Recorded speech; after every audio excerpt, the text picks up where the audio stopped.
നമ്മുടെ ബീച്ചിൽ നമ്മൾ കുട്ടികളായിട്ട് പോകുമ്പോൾ സ്പെഷ്യലി കുട്ടികളായിട്ട് പോകുമ്പോൾ ഒരു ജാർ ഓഫ് വാട്ടർ എന്തെങ്കിലും നല്ല വലിയ കുപ്പി പ്ലാസ്റ്റിക് കുപ്പി എപ്പോഴും നമുക്ക് കരുതി വെക്കാനല്ല.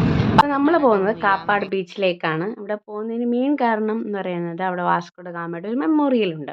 അപ്പം എൻ്റെ മനസ്സിൽ വലിയ ബിൽഡിംഗ് ഒക്കെ ആയിരുന്നു. അപ്പം നദാനും ഉറക്കത്തിലാണ്. അപ്പം നമ്മളവിടെ എത്തിയിരിക്കുകയാണ്.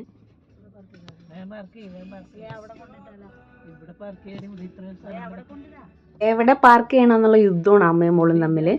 നദാനിനെ ഉറക്കത്തിൽ നിന്ന് എണീപ്പിക്കേണ്ടി വന്നു. അങ്ങനെ നമ്മൾ പാർക്കിംഗ് ഫൈനലൈസ് ചെയ്ത് കാറിൽ നിന്ന് ഇറങ്ങി. നദാനു ഉറക്കത്തിൻ്റെ ബ്ലിങ്കസിലാണെങ്കിലും ബീച്ചൊക്കെ കണ്ടപ്പോഴേക്കും ആൾ ഓക്കെ ആയിട്ടോ. ഈ കാണുന്നതാണ് ബീച്ചെങ്കിലും കുറച്ചങ്ങോട്ട് നീങ്ങിയിട്ട് കുറച്ചും കൂടി ഫെസിലിറ്റി ഉള്ള റൈഡും കാര്യങ്ങളൊക്കെ ഉള്ള സ്ഥലമൊക്കെ ഉണ്ട് കേട്ടോ. പക്ഷെ അതിന് എൻട്രി പാസ്സൊക്കെ ഉണ്ട്. അപ്പം അതിൻ്റെ വീഡിയോസ് എൻ്റെ കയ്യിൽ നിന്ന് പോയി. ആദ്യം ഞങ്ങൾ പോർച്ചുഗീസ് മെമ്മോറിയൽ പോയിട്ട് ഇവിടെ The first European to land in Kerala by sea was the Portuguese explorer Vasco da Gama, arriving at Kozhikode, Calicut on May 20th, 1498, establishing the first direct sea route from Europe to India and beginning European influence in the region. While Arab traders had long established trade routes, Vasco da Gama's arrival marked the start of European colonial powers arriving on the Malabar coast. നിങ്ങൾ land ചെയ്യുന്നുണ്ടോ? അപ്പം ഞാൻ ഫാമിലിയെ land ചെയ്യാൻ വേണ്ടിയിട്ട് വിളിക്കുവാണേ. Okay, come on land.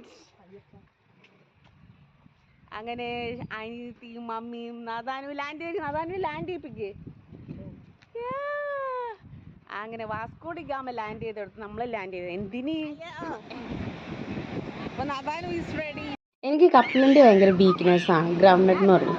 അപ്പം അത് വറുത്ത് മമ്മി കൊണ്ടുവന്നിട്ടുണ്ടായിരുന്നു. അപ്പം ഇടയ്ക്ക് അത് കഴിക്കാൻ വേണ്ടിയിട്ട് ഞാൻ പോയതാണ് ഈ കാണുന്നത്. ഇങ്ങനെ അതും കിട്ടി സന്തോഷത്തിൽ. അപ്പം വായിലിട്ടാണ്, കൈ കിട്ടിയതാണ് വായിലിട്ടായിരുന്നു. അങ്ങനെ അതും കണ്ടിച്ച് കഴിച്ച് സന്തോഷത്തിൽ ഞാൻ തിരിച്ച് നടക്കുവാണ്. And we are having a really good time there. പക്ഷേയാണ് പിന്നെ കുറച്ച് വൈകിയാണ് ഞങ്ങൾ അറിഞ്ഞത്. കുറച്ചങ്ങോട്ട് നീങ്ങിയാൽ ഇതിനെല്ലാം ഫെസിലിറ്റി ഉള്ള സ്ഥലമുണ്ട്. അവിടെ നമുക്ക് റിഫ്രഷ് ചെയ്യണമെങ്കിൽ റിഫ്രഷ് ചെയ്യാം. ബാത്റൂം ഫെസിലിറ്റീസ് ഉണ്ട്. പിന്നെ റൈഡും കാര്യങ്ങളൊക്കെ ഉണ്ട്. കുട്ടികൾക്ക് റൈഡ് ചെയ്യാനുള്ള സൗകര്യമൊക്കെ ഉണ്ട്. ഒരു ചെറിയ കടകളും കാര്യങ്ങളൊക്കെ ഉണ്ട്.